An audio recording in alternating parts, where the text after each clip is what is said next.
말라기서는 구약 성경의 마지막 책입니다. 이 말은 중요한 의미를 가지는데요. 이 말라기 이후에 400여 년 동안 하나님이 더 이상 말씀하지 않았다는 것을 뜻합니다.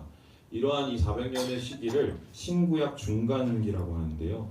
세례요한이 광야에서 나타나서 회개하라고 외치기 전까지 이 400년 동안 아무도 말하지 않았습니다. 하나님을 계시를 받은 선지자도 더 이상 나타나지 않았습니다. 그래서 말라기서는 이 구약의 결론이라고 할 수 있고요, 또한 신약의 서론이라고 할 수 있겠습니다. 모세 이후에 하나님께서 이스라엘 백성에게 출곧 말씀하신 것이 무엇인지 요약한 책이 바로 말라기서고, 구약시대 끝난 다음에 400년 지나고 왜 예수님께서 굳이 이 땅 가운데 사람의 모습으로 오셨는지를 설명한 책이 바로 말라기서라고 하겠습니다. 그래서 말라기서에는 여러 주제가 등장하는데요. 제일 중심이 되는 주제가 뭐냐? 바로 예배입니다.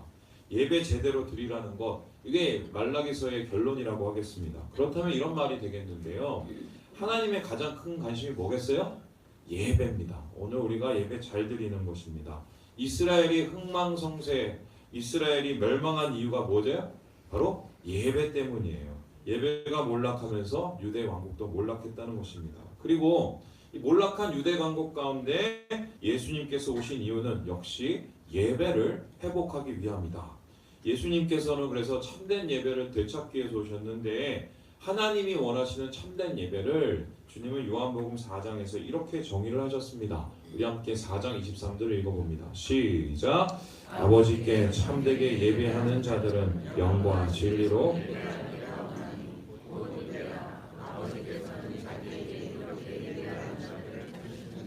영과 진리로 드리는 예배, 그리고 예전에는 개역 한글적에서는 신령과 진정으로 드리는 예배, 뭐 좀 의미가 다른 듯하나 결국 한 뜻입니다. 하나님 원하시는 방식으로 하나님과 함께 모든 것 다 해서 예배를 드려야 된다라는 것입니다. 그런데 이렇게 예배를 드리지 못하니까 이스라엘은 망했고요. 이렇게 드리질 못하니까 예수님께서 이 땅 가운데 오신 것입니다. 스스로 흠없는 제물이 되셔서 참된 예배의 길을 완성하셨습니다. 오늘 우리가 여기 모여서 하나님께 예배를 드릴 수 있는 이유는 무엇인가? 예수님께서 진짜 예배의 길을 여셨기 때문에 그 길로 우리가 지금 따라가고 있는 것이지요. 그렇다면은 질문을 해보겠습니다. 말라기 시대에는 예배가 없었을까?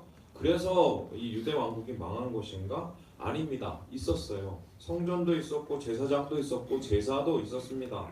제단불은 매일 꺼지지 않았고요. 그 제단불을 지키는 레위인들도 있었습니다. 그러나 하나님은 말라기 선지자를 통하여서 이스라엘 백성들에게 이렇게 말씀하셨어요. 우리 함께 10절의 말씀, 1장 10절을 같이 한번 읽어봅니다. 시작. 만군의 여호와가 이르노라. 너희가 내 제단 위에 헛되이 불사르지 못하게 하기 위하여 너희 중에 성전문을 닫을 자가 있었으면 좋겠도다.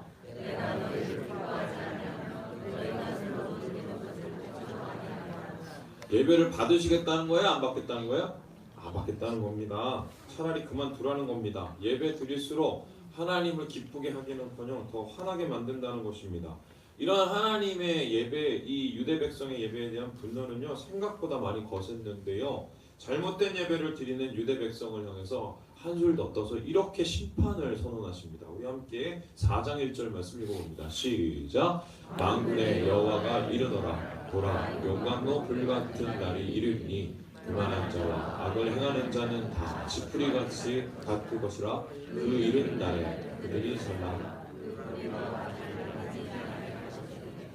얼마나 화가 나셨으면 용광로 같은 불을 진노처럼 끌어내려서 제단을 다 갈아엎으시겠다고 하십니다. 예배 잘못 드려서 하나님의 진노가 덧붙은 격인데요. 비약하면은 혹 때려다 어떻게 해요? 혹을 붙인 격이 되어버린 것입니다. 지금도 듣기 어마어마한 이 이야기, 당시에 말라기 입을 통해서 직접 들은 유대 백성들의 마음은 어땠을까요? 도저히 납득할 수 없는 말씀, 충격적인 말씀이었습니다. 이러한 유대 백성들의 심경을 드러내는 부분이 있는데요. 이 말라기 전체적으로 등장한 이 하나님께 따지는 묻는 5가지 질문이 바로 그것입니다. 말라기서에는 하나님을 향한 5가지 질문이 등장하는데요. 모두 다 부정적인 이야기입니다. 유대 백성은 하나님의 심판의 말을 듣고 억울해서 도저히 이해가 가지 않아서 이렇게 질문했습니다. 주께서 어떻게 우리를 사랑하셨나이까. 하나님 우리 사랑하신다더니 난 전혀 못 느끼겠는데요. 이렇게 얘기를 합니다. 뿐만 아니라 이렇게 하죠. 우리가 어떻게 주의 이름을 멸시하였나이까. 우리는 하나님 이름 멸시한 적도 없고 하나님 무시한 적도 없습니다. 뿐만 아니라 어떻게 돼요? 어찌됨이니까. 왜 예배를 받지 않으십니까? 이렇게 준비해서 예배드리면 받으셔야지 받지도 않으시면서 왜 딴소리 하십니까? 뿐만 아니라 뭐라고 하냐? 우리가 어떻게 여호와를 괴롭게 해드렸습니까?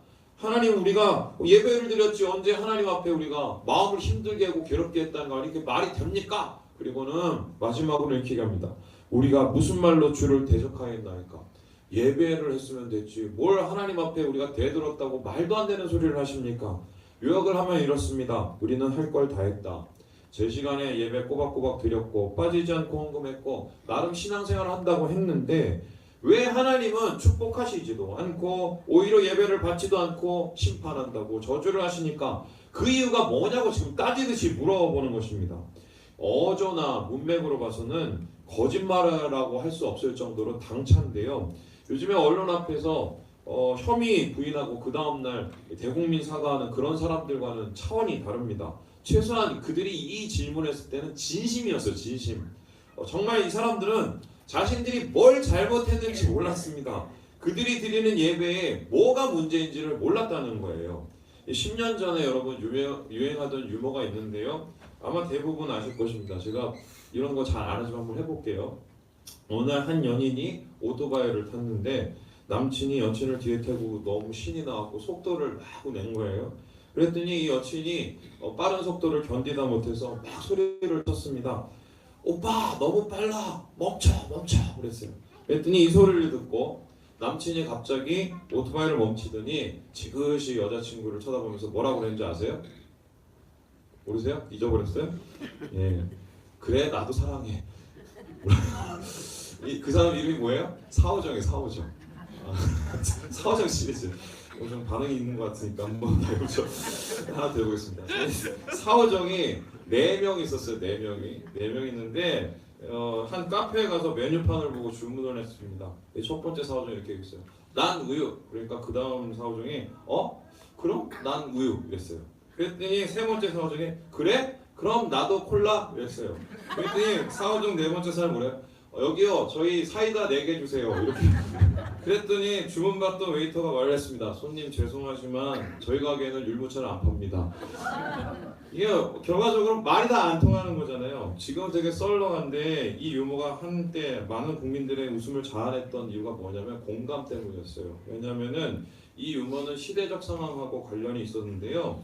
기억나실지 모르겠지만 지금으로부터 10년 전에 우리 국민들의 공통 관심 키워드가 뭐였냐면요. 소통이었어요. 소통. 당시에 불통 같은 정치인들을 겪으면서 소통의 부재로 힘들어하는 분들이 많았습니다. 어쩌면 이제 말라기 시대의 상황이 이것과 비슷하다고 하겠는데요. 그들은 지금 하나님과 불통 중입니다. 똑같은 행동에 대해서 다른 해석을 내놓고요. 또 뿐만 아니라 유대 백성은 예배 드렸고 헌금을 했고 나름 신앙을 했다고 말하는데 똑같은 모습에 대해서 하나님은 차라리 안 듣는 게 나아, 안 하는 게 나아, 성전문 차라리 닫아버리라고 말씀을 하십니다. 간격이 그만큼 컸고 불통의 시대였던 것이죠. 그렇다면은 생각을 해봅시다. 하나님이 그럼 너무 높은 기준을 제시하셨나? 인간이 도대체 범접할 수 없는 이 종교적 기준과 신앙적 기준을 제시하셔서 예배를 너무 힘들게 만드신 것 아닌가? 유대 백성들은 이것 때문에 그냥 더 좌절하고 힘들게 한 것 아닌가? 그런데 본문에 나타난 하나님의 요구를 보면요. 의외로 굉장히 단순한 거예요. 함께 16절 말씀 읽어볼까요? 시작. 그때 여호와께 경외한 자들이 피차에 말하매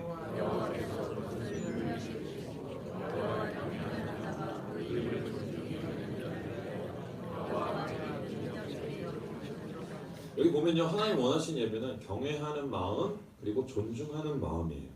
한마디로 형식과 중심이 아니라 형식이 아니라 중심이라는 것이고요. 의식이 아니라 마음이고요. 종교가 아니라 신앙생활하기 원하셨던 것입니다. 그러나 유다 백성들은 이와 같은 하나님의 요청에 부합하지 못했고요.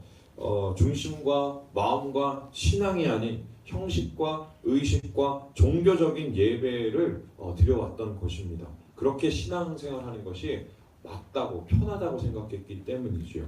20세기의 선지자라고 불리는 A.W. 토저 목사님은 오너십 앤 엔터테인먼트에서 현대 예배를 다음과 같이 진단을 했어요. 우리 함께 같이 한번 읽어보지요. 시작.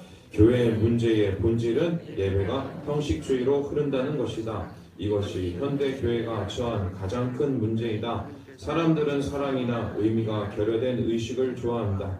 사람들은 신바람이 나서 이런 일들을 한다. 그러다가 개개인의 경건을 챙겨야 하는 성스러운 경내로 들어오면 그들의 열의는 갑자기 식어버리고 만다. 겉에는 번지를 하는데 집에 돌아가는 엉망진창인 것. 말 그대로 예배가 아니라 쇼를 하고 있다는 말입니다. 토저는 이 책에서 심지어 이 현대 교회를 뭐라고 얘기하냐? 연예 오락을 섬기고 있는 곳이라고 얘기를 합니다. 과도한 표현일지는 모르겠지만 잠시 우리의 예배를 돌아보면요, 쉽게 부인만은 할 수 없습니다. 여러분은 지금 예배 가운데 얼마나 마음을 쏟고 계십니까? 여러분은 이곳에 오실 때 온전한 마음을 가지고 오셨나요? 이 말라기서에 기록된 유대 백성의 태도를 보면 도무지 이해되지 않는 이 부분이 있는데요. 바로 이 부분 때문에 하나님이 더 화가 나셨는데요. 1장 8절 제가 읽어보도록 하지요. 만군의 여호와가 이르노라. 너희가 눈먼 희생 제물을 바치는 것이 어찌 악하지 아니하며 저는 것 병든 것 드리는 것이 어찌 악하지 아니하냐. 이제 그것을 너희 총독에게 드려보라. 그가 너를 기뻐하겠으며 너를 받아주겠느냐. 한마디로 이 사람들이 예배를 드리면서 하나님께 예배를 드리는데 제물을 바치는데 어떤 것을 바쳤냐? 병들고 눈먼 것, 저는 것, 한마디로 병신소 병신양을 갖다가 바친 거예요. 또 뿐만 아니라 제단상에 올려지는 떡이 진설병이라는 것이 있는데 그것을 어떻게 하나님 앞에 드렸느냐? 더럽게 그냥 이게 정결하게 아니고 더럽게 그냥 틱틱 올려 드린 것입니다. 그리고 심지어 훔친 물건을 갖다가 하나님 앞에 받으라고 바친 거예요. 일종의 하나님을 장물애비로 만들어 버린 것이죠. 얼마나 신방을 하셨으면 하나님이 야 그거 사람한테 줘봐라 받겠냐라고 이야기할 정도였습니다. 그런데 이상한 죠. 이렇게 가증한 일을 하면서도 유대 백성은 전혀 양심의 가책을 느꼈을까요? 안 느꼈을까요? 안 느꼈다는 거예요. 오히려 할 일 했다. 나는 바칠 것 바쳤다 라고 자신 있게 대들었습니다. 도대체 이 사람들 가운데 어떤 일이 일어났기에 이런 질문을 하는 것일까? 한 가지로밖에 설명이 안 되는데요. 뭐냐? 예배 가운데 하나님을 못 만난 거예요. 못 만난 거예요. 그러니까 그냥 도장만 찍고 가고 대충 떼고 가는 예배 드린 겁니다.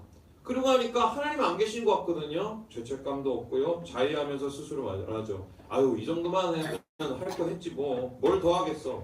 말 그대로 하나님은 없고 사람만 있는 껍데기 예배를 드리고 간 거예요.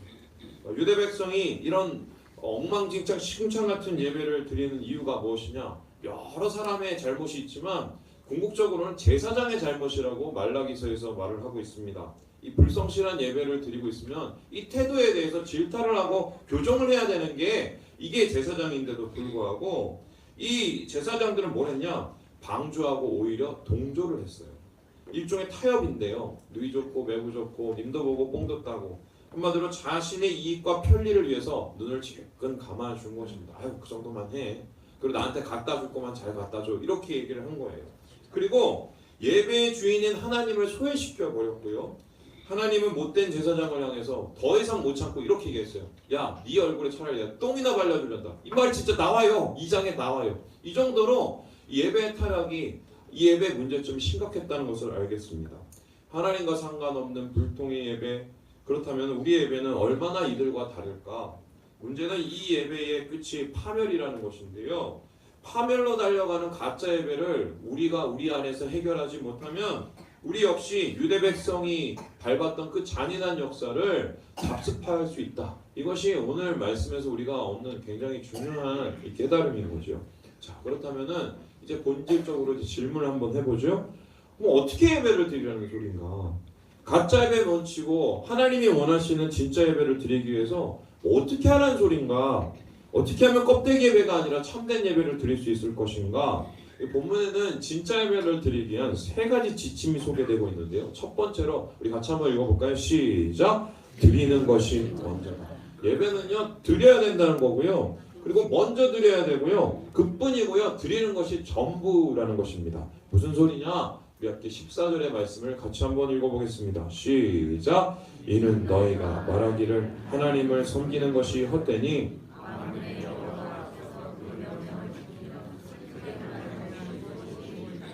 유대 백성들이 불평을 했어요. 하나님, 우리 분명히 이렇게 잘 섬겼고 그렇게 예배를 드렸는데 왜 우리를 축복을 안 해주십니까?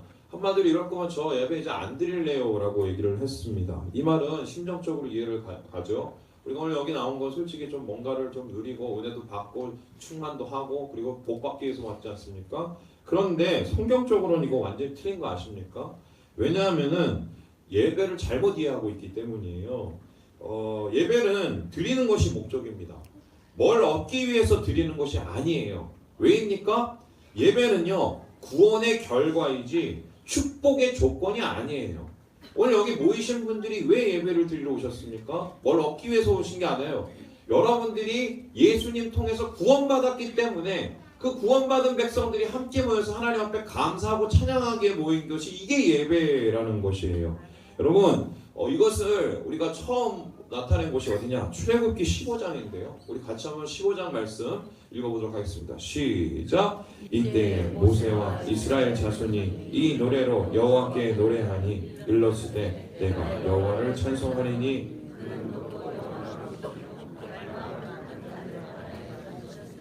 여러분 이스라엘 백성 누가 안 시켜도 다 예배드리고 찬양 드렸어요. 그 이유가 뭐냐?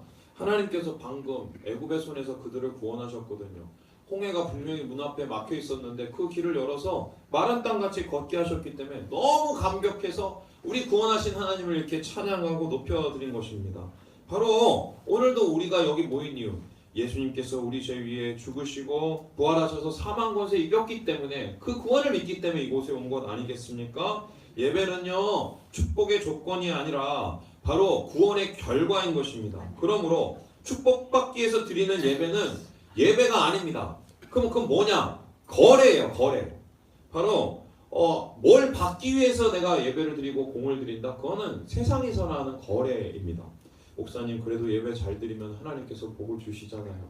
여러분 맞는 얘기인데 이 두 가지가 있어요. 물론 하나님께서 복을 주시는데 그 복이 내가 원하는 복이 아닐 수도 있어요, 없어요? 있어요. 또 뿐만 아니라 어떻게 해요? 하나님께서 우리를 구원하셨고 또 지금 함께 하시고 앞으로 인도하실 것만큼 더 큰 복이 있어요, 없어요? 없어요. 그래서 우리가 생각하는 축복은 예배의 결과가 아니라 현상이고요. 이런 거예요. 야, 너들 이렇게 예배 잘 드리고 나를 기뻐하고 하니 내가 너무 행복하다. 응원해 줄게. 이러면서 하나님께서 막 갑자기 예배 드렸는데 뭐 수금도 되고 뭐도 이거를 예배 결과가 아니라 응원이에요. 하나님이 예배 잘 드리라고 우리 응원해 주시는 거거든요. 그런데 확실한 것은 유대 백성 가운데 구원의 기쁨은 전혀 보이지 않는다는 거예요. 희미해졌던지 잊어버린 것 같은데 그래 놓으니까 예배가 의무가 되죠. 의무가 되니까 억지로 드리죠. 억지로 드리니까 뭘 더 바라죠. 당장 손에 안 쥐는 게 없으니까 어떻게 해요? 대충 타협하면서 드리기 시작을 하는 것입니다. 그런데 하나님은 거래가 아니라 예배를 원하시고요. 의무가 아니라 진심을 원하시고요. 그리고 하나님은 타협이 아니라 하나님을 절대적으로 신뢰하기를 원하신다는 것이죠. 예배는 절대 타협할 수 없는 신앙의 절대적 기준이에요. 하나님이 유대 백성의 예배를 심각하게 질책하시며 엄중히 심판하신 이유가 무엇입니까? 제대로 예배를 안 드리면요 구원의 문제가 있다는 것과 동일한 얘기예요. 그래서 내가 지금 예배 가운데 감격을 잃어버리고 예배를 왜 드려야 되는지 모르겠다. 이 소리는 뭐냐면 뭔가 내 믿음에 이상이 있고 구원받은 것에 이상이 있다는 징조예요. 이 사인이에요. 이 돌아봐야 되는 것. 왜냐하면 예배는 드리는 것이 먼저고 전부이기 때문입니다. 두 번째로 본문에 나온 예배를 위한 원리가 무엇일까요? 우리 같이 한번 읽어볼까요? 시작! 잘못 드리면 헛거다. 잘못 드리면 헛거라는 소리예요. 무슨 소리냐? 우리 함께 말씀 같이 한번 읽어보도록 하겠습니다. 시작! 그때 너희가 돌아와서 의인과 악인을 분별하고 여러분 구약에는 주의 날이라는 개념이 있는데요. 주의 날이 뭐냐? 심판의 날이자 구원의 날입니다. 이 날은 완마디로 끝의 날인데 이때 하나님께서 오셔서 뭘 하시냐? 온 세상을 심판하시고 주의 사람들을 뽑아내셔서 구원을 하십니다. 그런데 본문에도 이 주의 날의 개념이 나타나는데 이 주의 날에 반드시 하겠다고 하나님이 약속하신 게 있어요. 그게 뭐냐? 바로 진짜 예배자와 가짜 예배자를 분별해낸다는 것입니다. 여기서 분별한다는 말은 조사한다는 것인데요. 막말로 표현한다면 조사하면 다 나오니까 니네 예배로 제대로 드리는지 안 드리는지 이제 내가 보겠다고 협박을 하시는 것 같고 당연한 거예요. 왜인가? 잘못 드리면 헛것이기 때문입니다.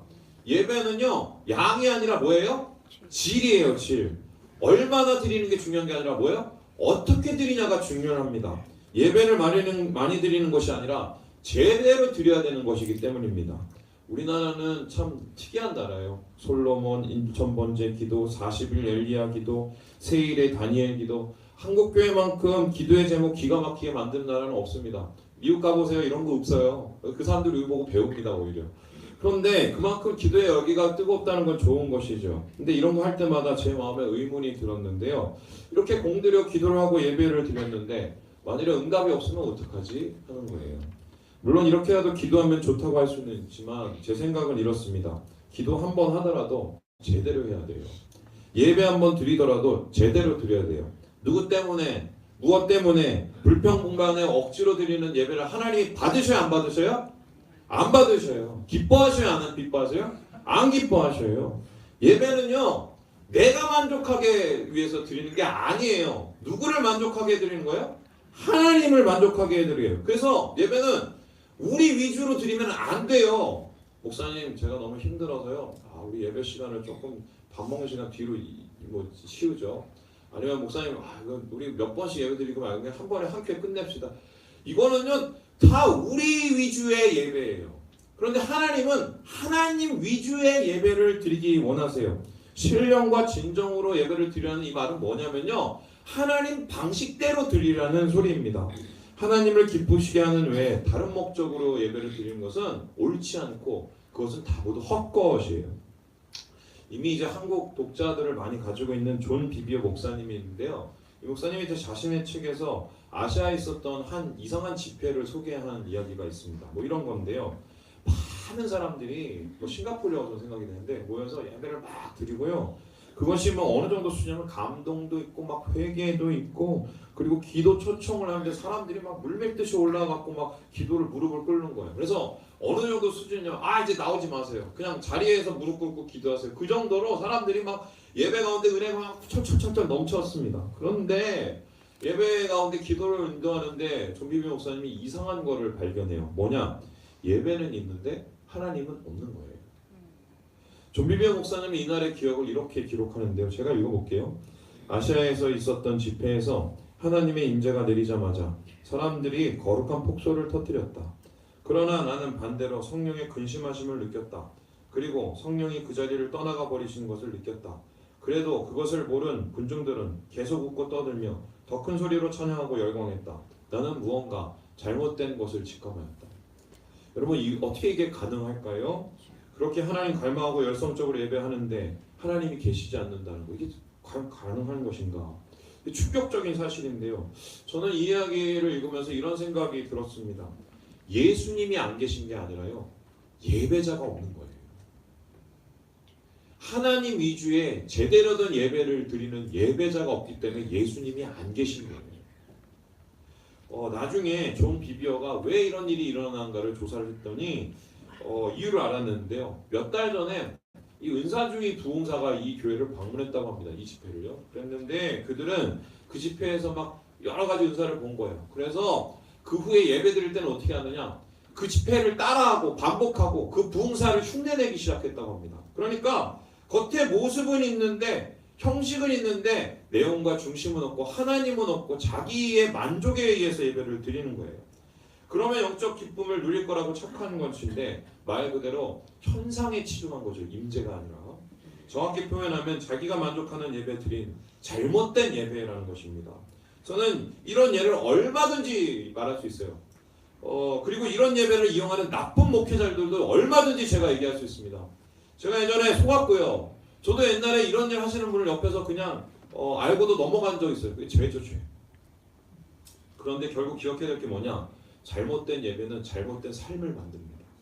예배 마치고 집으로 돌아가는 길에 공허해진 이유가 왜일까요? 왜 그날에 받은 은혜는 집에 가면 다 잊혀질까요? 제대로 예배를 드리고 있지 않기 때문이에요. 굳이 신비적인 체험을 추구하는 것 말고도 다른 목적으로 자신을 위해서 드리는 예배는 영혼을 망쳐버립니다. 예배자가 없으니 예수님이 안 계신 것입니다. 예배는 전적으로 하나님 위주여야 되고요. 영과 진리로 드리는 하나님의 방식으로 드리는 것, 그것이 열매를 거둔다는 거예요. 자, 그렇다면 이제 마지막으로 말라기서에서 말하는 진짜 예배는 뭔가 어떻게 드려야 되는가? 우리 함께 같이 한번 읽어보죠. 시작. 지금 드려야 진짜다. 뭐라고요? 다시 한번요. 시작. 지금 드려야 진짜다. 지금 드리는 거예요. 예배는 지금 드려야 된다는 거예요. 이게 무슨 소리냐? 우리 함께 7절의 말씀을 같이 한번 읽어봅니다. 시작. 만군의 여호와가 이르노라. 너희 조상들의 날로부터 너희가 나의 규례를 떠나 지키지 아니하였도다. 그런즉 내게로 돌아오라.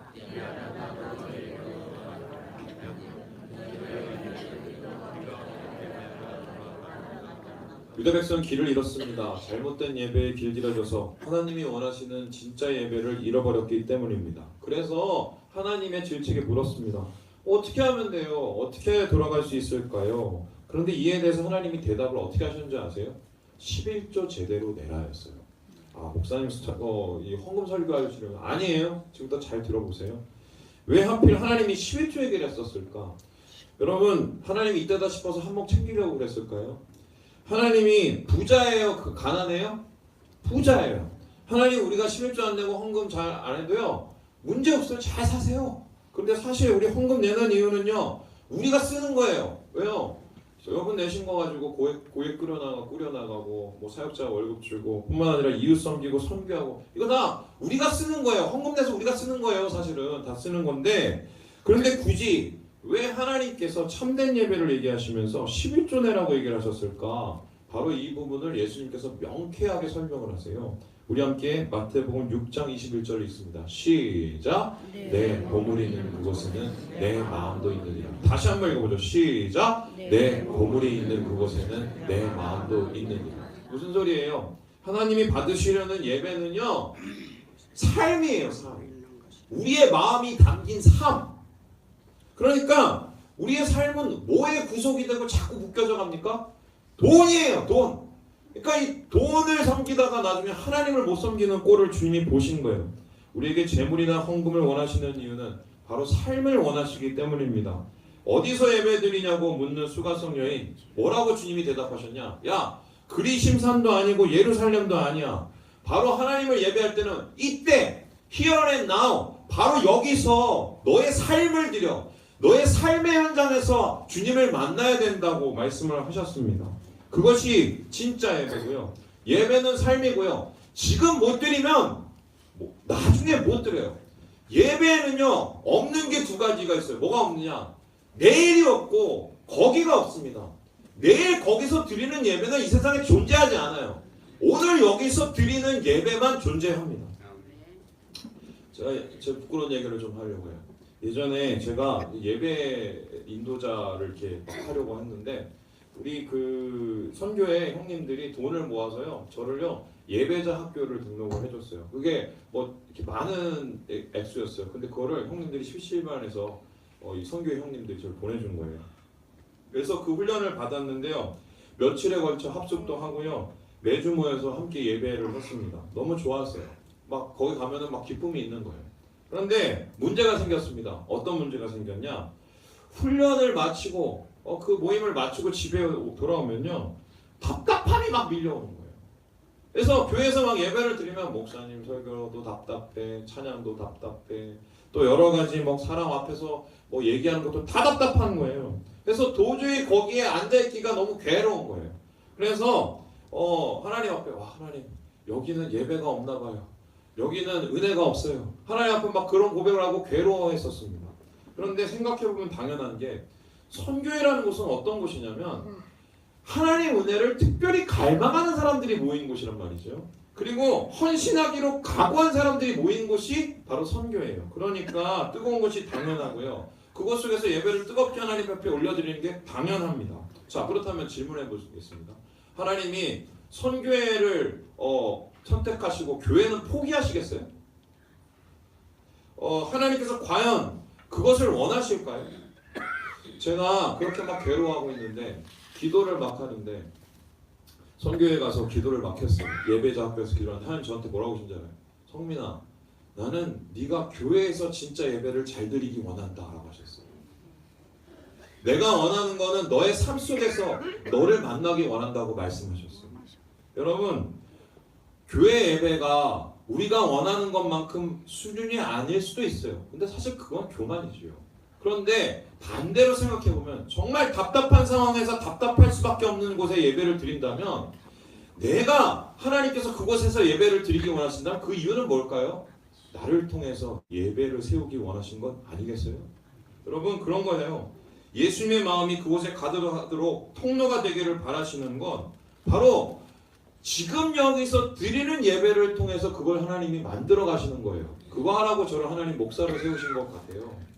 2주 전부터 제가요, 이 요셉 이야기를 계속해서 묵상을 했어요. 망망하고 소망을 가져야 된다. 이 얘기를 계속 묵상을 했거든요. 대단한 신앙인이죠.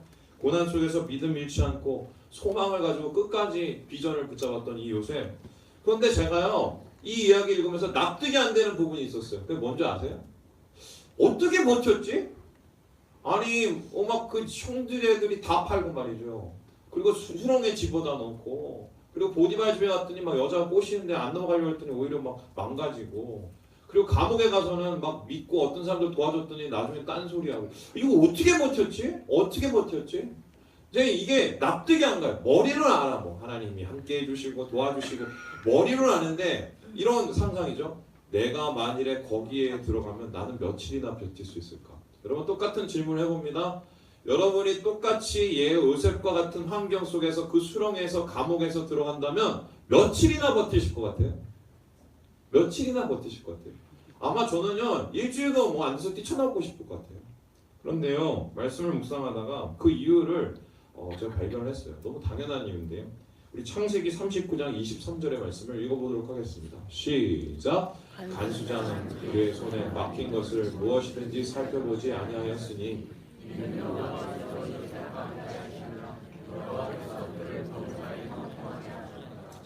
요셉의 형통은 하나님과 함께 있는 것이다.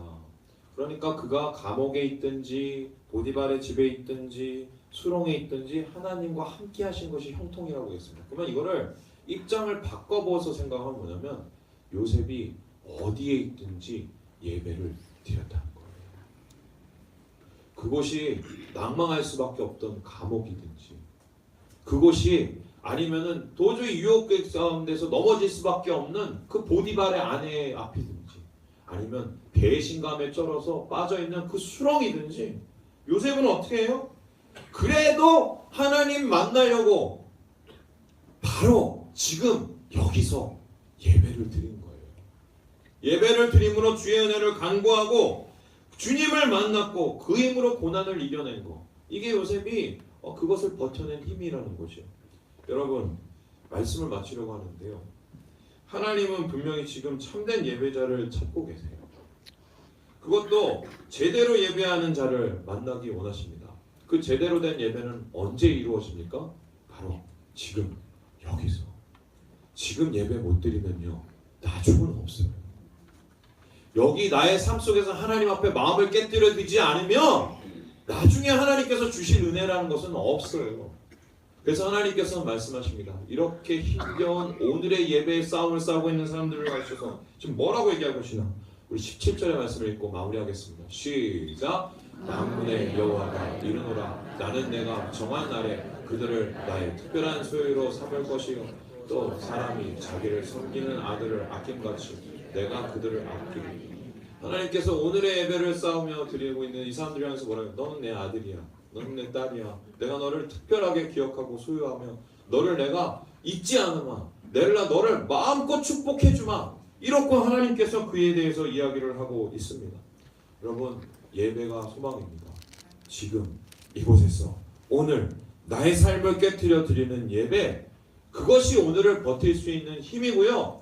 제대로 예배 드리면 하나님께서 우리와 함께 하시고 우리를 붙잡아 주십니다.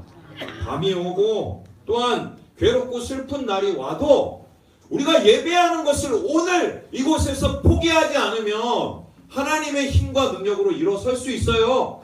예배가 회복이고 능력이고 소망입니다.